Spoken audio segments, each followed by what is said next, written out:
Hey, it's Carly and Prem here from Triibe.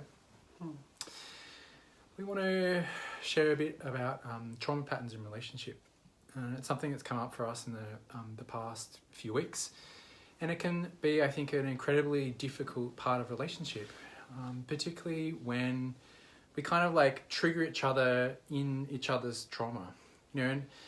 And just like really briefly, kind of a key way that I see trauma is essentially that we get frozen developmentally in parts of us, you know. So some kind of intense experience happens to us at a young age. It can be kind of neglect, or it could be physical abuse, or just intellectual or emotional abuse, and then parts of us get stuck there. And then with the right kind of stimulus, essentially we regress back to those parts of us, and we're in kind of childlike states of consciousness, you know. And if both of us end up like going into that kind of state, then it can be so super hard, because neither of us are actually like resourced to actually kind of fully receive each other. We just start kind of basically perceiving whatever the threat was when we were in that kind of traumatized place. And the big danger in a way that can happen when we kind of get stuck in these places is that we start kind of perceiving each other as threats. You know, we start going to flight kind of responses, or freeze kind of responses, and it can have us basically go into an attack where we're attacking each other, or withdraw where we're just like, it's too much and we can't cope with it. And the big danger there is that we just like, we get stuck in it, right? We kind of, you know, because one of us is triggered and we go into attack, and the other person gets triggered by that, and they might go into the attack, and then we're just in this like cycle of attack, or cycle of withdrawal, or whatever it is. And the big important thing, I think, to kind of shift the frame around there is that it's not the other person that's the threat. It's actually, it's the pattern itself. It's the loop that we get stuck into itself that is the issue. And if we can start to see that loop and to start to kind of make sense of it, and therefore kind of not get stuck in it, then we can start to kind of slow down and see the pattern, and start to hear the kind of the wounded places where the trauma has occurred, and figure out what's actually kind of really going on. What are the needs that kind of, and the voices that need to be heard in those parts of us. So yeah, I want to just like pause there and see what's present for you hearing that. Hearing that, I feel that there's this place where relationship is kind of just inevitably at times going to be a doozy, you know. I used to think that like if I did enough work and I understood it well enough, that it just wouldn't happen, you know. And I think things change obviously with work, and self-awareness, boundaries, and understanding of our trauma and the patterns. But what's just really present for me is that it doesn't matter where I go, I'm always the common denominator. So like my history is always coming with me, and the stories that I make up to certain behaviors, or, you know, Carly will like breathe in a certain way, or Let's actually get better. Carly can just even take a breath in a certain way, and I can make up a story about what that means, and then before I know it, I'm in you know, if I'm not resourced enough, like I can be in a story which I've heard that story before, you know, it's not specific to Carly. And so there's a sort of a sobering acceptance that's sort of settling in me after, you know, a weekend where we just realized that essentially our trauma patterns just fit actually like quite perfectly together. And that, you know, I think that that's how it works. You know, I think that the person that we choose to be with, the more, even like the more right that they feel, probably that's because the more familiar there is of like where your patterns can really link in together. And I feel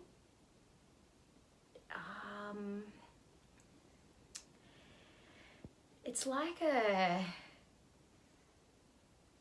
it's like a sobering reality that we weren't sold when we get sold the romance story in movies, you know?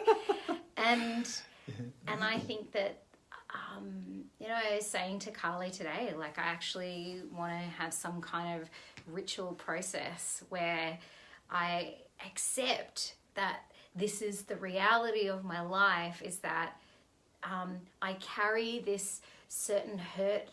There's this hurt little girl, and she needs me, and she's going to have experiences in relationship, especially with Carly, where it reminds her of being abandoned or being invisible or whatever it may be. Because, you know, let's say Carly has 100 qualities, 99 of them can disappear sometimes, and I'm just present to the one that's similar to my dad, you know, and then I'm right back there. And I think that I just think that there's a place of acceptance, and then I like what you said about when it's happening, being able to be like, oh, this is that thing. And, you know, that's what I'm praying for, is to get more and more in acceptance, so that I'm not, when it's happening, like, far out, you know, this is not right. You know, how can we sort this out? Just to be like, oh, this is this pattern again, you know? Yes. What happens that has you push? What happens that has me pull? What do you do that has me push? What is it that I do that has you pull? Or, you know, like, really understanding those dynamics to me, and how we deal with feeling unsupported, or when we need support, or when we're feeling disconnected. How we deal with that is a fundamental way that I'm really seeing is a really good way to identify what our patterns are. Yes, totally. I love what you're saying there about the kind of the push-pull piece, you know, because I think that's a really easy way to see the patterns, you know, like, kind of when you're feeling like something is dissonant and not clear, and then, you know, I'm like, well, hang on, I'm just like speaking what's true for me, and then maybe you kind of go into a little bit of attack, and then, you know, that has me withdraw, and then you feel abandoned, and that might have you like attack more, and then I might come attack back, you know, like, so it's the kind of the back and forth. And even, you know, it's like looking at it that way, I think, has it be simpler, you know, it's just like a back and forth and an in and an out, and it's easier to kind of spot the pattern. So I think that's a nice starting point to spot that pattern. You know, and one thing that you said there, I actually really just want to draw out, is around, you know, basically when we regress like that, we're not actually relating to each other anymore. You know, we are, but we're kind of relating to each other in our trauma patterns, you know, so now we're back in just whatever it is, like parental relationships with each other. And I feel a lot of compassion for us and people in general, you know, that go into those patterns. And I think it can be so destructive in relationship, you know, and I feel a lot of compassion and desire to kind of be good at kind of working with those dynamics myself, and teaching people how to work with them as well.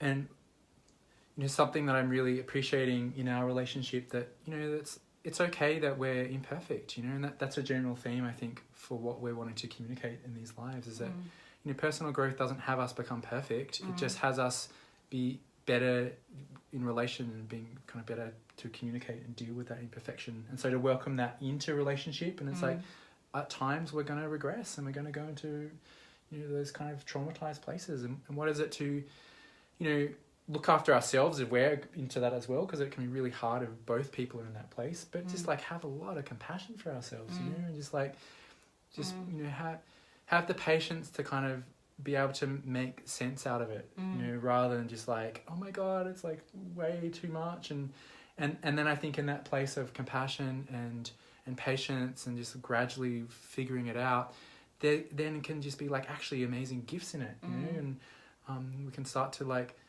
you know, grieve these places that got really hurt, and kind of release that kind of trapped, frozen energy, you know, and so that we start to come back to kind of more functional, whole selves that can be in relationship with each other. And rewire something different, basically. Yes.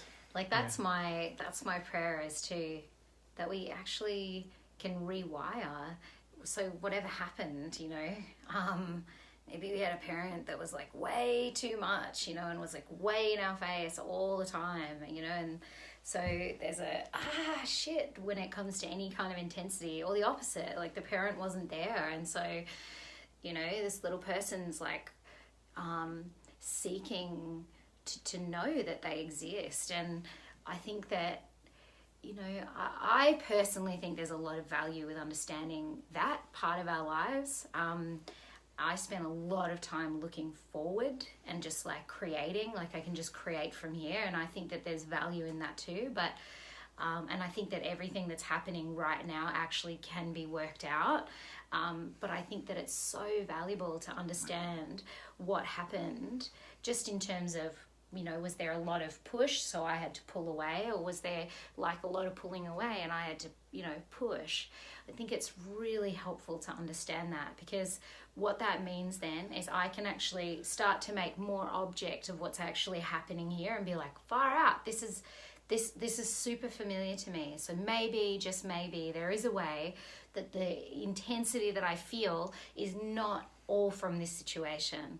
And, you know, if it's a partner, then we can start to communicate that stuff to them, so they have context as to why is this feeling like such a big deal? You know, I just took a breath in a certain way, or whatever, you know, I didn't text you last night, or you know, I didn't feel like didn't realize that telling you all the details was that important, you know.